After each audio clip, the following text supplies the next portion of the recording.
So at this point, you guys are going to start an intervention. I went from Parrot to BlackArch, and now I'm sitting here at 1 in the morning installing AthenaOS.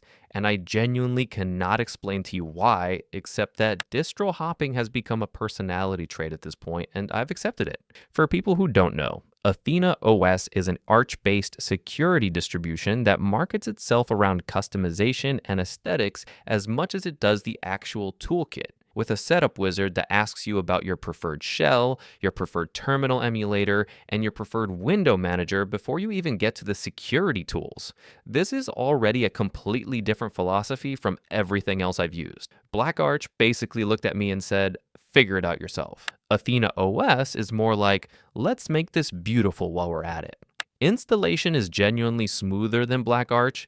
There's an interactive installer script that walks you through choices instead of immediately throwing you into a manual partitioning nightmare where one wrong move sends you directly into the Arch wiki for the next hour and a half. You picked your desktop environment, Hyprland if you want the tiling window manager aesthetic that looks incredible in screenshots, or something more traditional if you're not ready for that yet. I go with Hyprland because if I'm doing this, I might as well commit fully to becoming the guy whose desktop looks like a sci-fi movie. First boot, and immediately I understand why this distro has the following it does. The default setup is genuinely gorgeous. Clean status bar, smooth animations, a color scheme that actually looks intentional instead of default Linux gray. This is the kind of setup that gets posted on those Linux desktop communities and gets hundreds of upvotes immediately. Underneath the aesthetics, though, the actual toolkit is serious. AthenaOS pulls from the BlackArch repository for its security tools, so you get access to that same massive catalog.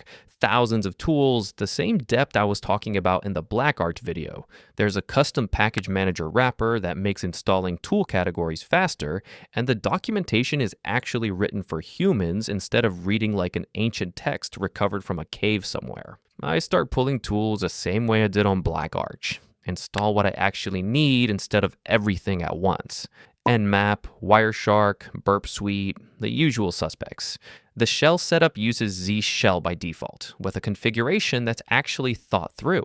Auto suggestions working out of the box, a prompt that shows you relevant Git and system information without looking cluttered. Coming from BlackArch, where I had to configure all of this manually, having it ready to go is honestly a relief. Here's the thing about distro hopping that I'll be honest about.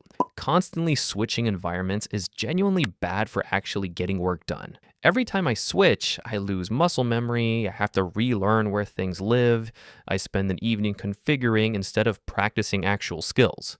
If you're actually trying to build security skills rather than just enjoy nice desktop screenshots, that's the entire philosophy behind how the Cyberflow material is structured. It's tool agnostic on purpose, with a community that's there regardless of which distro everyone's using that week. Links in the description.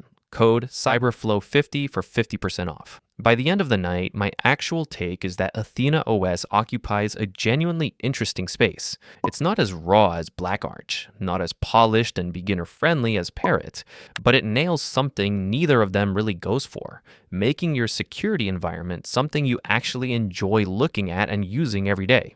For people who spend hours in a terminal, that's not a shallow thing. Environment matters for motivation more than people admit. A bunch of you asked for my Hyprland config after the screenshots I posted in the Discord, so I dropped the full rice, config files, color scheme, the whole setup, in the first comment. Steal it, make it yours, and please, for the love of God, stop asking if I'm ever going back to a normal desktop environment. The answer is no.